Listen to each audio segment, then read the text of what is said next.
Guys, I hope you all are doing well. Thank you so much for joining me on my channel today. So in this video I decided to do like a bright fresh makeup with a lot of glowing skin and really bright lips. I've kept the eyes really minimum because I wanted the focus of the makeup to be the skin and the lips. If you like this look, then keep on watching. I'm going to start off with NYX's Full Throttle Explicit Quad and applying that light shade all over the eyelid to create a base. And then I'm taking that orange color and applying it in the outer corner as well as crease and building it up with the fluffy brush. This doesn't have to be specific or anything, I just wanted to define the crease and hence I'm applying. Then I'm taking this I Heart Chocolates palette and I'm taking that light creamy color and applying it mostly in the inner corner and the middle of the eye. I'm not applying it in the outer corner, I just want it to be like from the inside to the center just to give highlight to the eyes. Now you can even apply this one single eyeshadow. I just added the orange and some bit of that brown to give definition to the crease. Then taking that brown color, I'm applying it with a tapered brush to the outer corner and I'll be buffing that out with the same blending brush. Again, this eyeshadow is optional. You don't have to apply. You can just apply one or two eyeshadows and you're done because our skin is going to be extremely glowy and our lips are going to be very bright. So we don't want the whole look to be focused on the eyes. Then I'm curling my lashes with this Color Bar lash curler. I normally get lazy to curl my lashes, but I felt like the lashes really need definition in this makeup look since I'm not going to be adding any falsies or anything, just a lot of mascara. Mascara, I'm taking Maybelline's Lash Sensational and I'm just coating my lashes with the same brush. The trick that I did for this is to not get clumpy lashes was that I wiped off some of the mascara on a tissue paper. But I still felt that this mascara tends to give more of a clumpy look. I may not buy this mascara again because it's not a super favorite of mine. It's good, it's not really amazing. I feel it clumps slightly. So I'm taking a clean spoolie brush and I'm just separating my lashes now. And I'll be doing the same thing on the other eye.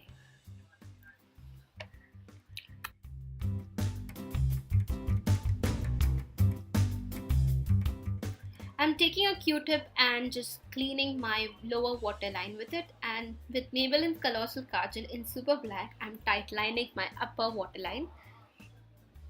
I really like Maybelline Colossal KAJAL for the only reason that it suits my sensitive eyes really well. Any other KAJAL inside the waterline makes my eyes really watery and I wear lenses and that is just a hot mess then if I do that. So Maybelline Colossal KAJAL is like my top favorite KAJAL I have ever used. Now apply to the lower waterline and just towards the middle of the eye, not completely on my lower waterline. And I'm just dragging the line outward with this smudgy brush. There is no eyeshadow or any product on this brush, I'm just using it to smudge it a bit. Then for my primer, I'm taking PAC's Pore Primer and I'm applying it on my open pores, that is mostly my cheek area and my chin. Taking MAC's Strobe Cream, I'm applying it to the high points of the face. I really love MAC's Strobe Cream, it just amplifies your makeup so very well, doesn't give you that dull cakey look at all. I'm blending it with a clean beauty blender and this time I decided to use my concealer before I apply the foundation. So you can see I'm doing my under eye and applying it with that round brush from Real Technique they have around the nose area. This is more like a peachy colored concealer, so I don't even have to color correct. But I like the Kryolan Supra color for this reason, and I know I need to find a new concealer because a lot of people are saying Kryolan concealers are difficult to find. So I'm going to try and find really good concealers. I have Bobbi Brown on my mind, but let's see if I do manage to get anything. Blending, I'm taking NYX's Stay Matte Not Flat foundation and mixing it with 2 drops of bio oil. Now the bio oil is just going to make our skin look extra dewy and glowy. Now the thing is, I chose a matte foundation instead of like a glowy foundation is because my skin was feeling slightly oily, I felt, since it's getting warmer, and I decided to go with the matte foundation and mix it with one or two drops of that oil, and that just added the glow onto my skin without it making really oily or tacky. So I really liked how my skin was looking. It was extremely glowy, like you can see the strobe cream and the bio oil just made my skin look extremely healthy. And then I'm taking Maybelline's Fit Me Concealer and concealing under the eye area just to highlight my face, the usual highlighting that I like to do.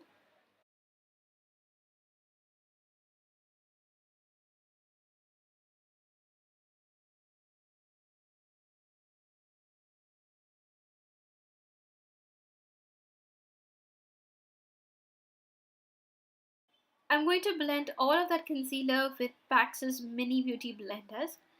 And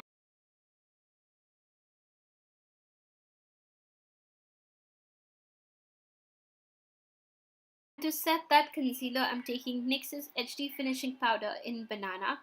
I am really enjoying this banana powder because it really brings the light to the center of the face.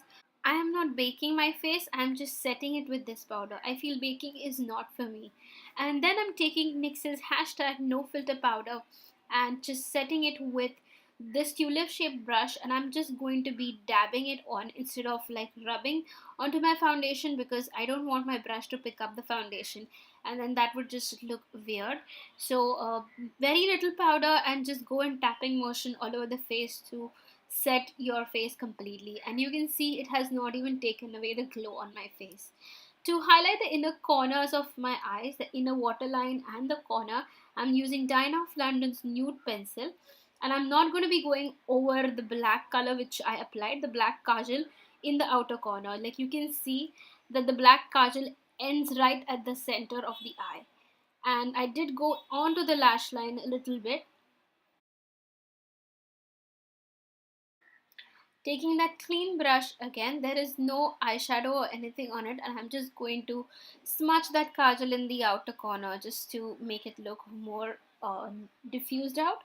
And applying lower lash mascara with the same mascara from Maybelline. I had to go with a clean spoolie again to separate my lashes, I felt, because this mascara is kinda clumpy. I'm taking some more of that creamy white eyeshadow and applying it to the inner part of the eye. To contour, I'm taking MAC's matte bronzer, and I did a mistake. I should have used this more like a bronzing powder rather than contour, but I just wanted to see if it would work because it made my face look slightly more tan than I wanted it to be. If this bronzer was more of a yellow tone, then it would have looked better as a contour, I felt. But the look in the end did not turn out to be so bad, so I was okay with it. But the next time I'll remember to use this bronzer more like a bronzer rather than contour.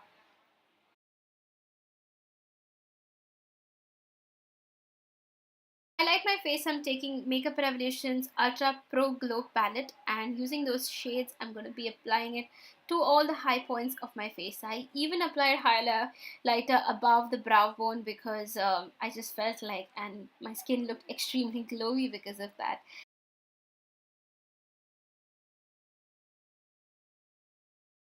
For the blush, I'm taking Freedom's Pro Glow in Meow, and this was supposed to be in a beautiful mosaic design.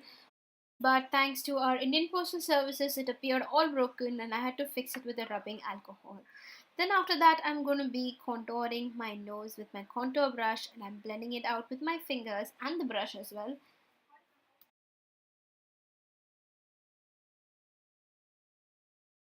Then I took the same highlighter combo from the Makeup Revolution Pro Glow palette and applying it to the inner corner of the eye with this smudge brush and applying the same on my eyebrow bone. To set my makeup, I'm taking NYX's setting spray in Dewy. And for my lip liner, I'm taking this unique style lip liner in neutral and applying that all over the lips. Now, I did not have a bright lip liner, so I decided to go with this light pink color. For lips, I'm taking MAC's Retro Matte in Relentlessly Red, and this is such a bright pinky lip color with a hint of red to it. It's not exactly very red, but it's like watermelon pink, I feel, and extremely matte. So The look really turned out to look so pretty, I felt, with the glowing skin and the bright lips.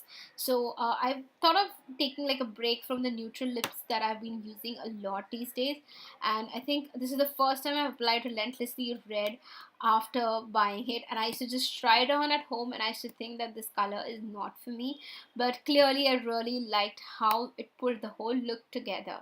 So I really hope you guys enjoyed this entire makeup look, and if you did, please leave a thumbs up down below and subscribe to my channel and comment on the video to let me know what you would like to see next. YouTube has made it really hard for creators to be found, so I would really appreciate if you guys would share my videos and subscribe and all that. I will see you in my next. Until then, bye.